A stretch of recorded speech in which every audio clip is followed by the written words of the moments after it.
శ్రీమద్ భగవద్గీత 11వ అధ్యాయము 24, 25, 26, 27వ శ్లోకములు.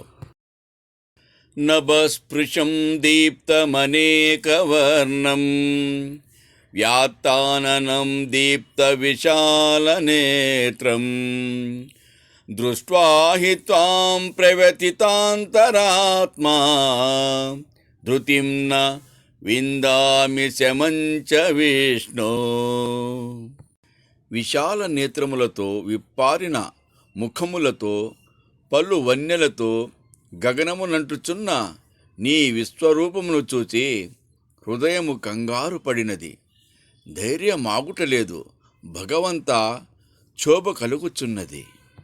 దంష్ట్రాకరాళాని చ తే ముఖాని దృష్ట్వైవ కాలానల సన్నిభాని దిశో న జానే న లభే చ శర్మా ప్రసీద దేవేశ జగన్నివాస.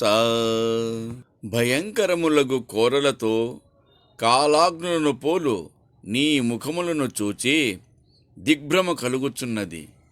స్థిమితము దొరుకుటలేదు.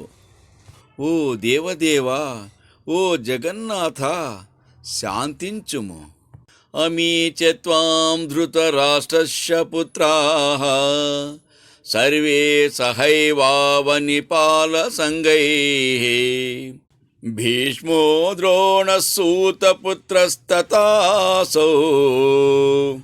సహాస్మదీయైరపి యోధముఖైః వక్త్రాణి తే త్వరమాణా విశంతి దంష్ట్రాకరాళాని భయానకాని కేచిద్విలగ్నా దశనాంతరేషు సందృశ్యంతే చూనితైరుత్తమాంగైః.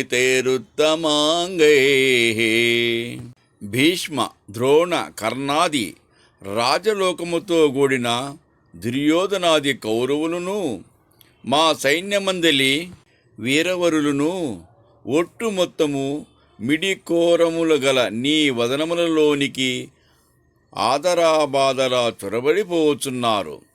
కోరల నడుమ చిక్కుకొనిన కొందరి తలలు నురమైపోవచ్చున్నవి.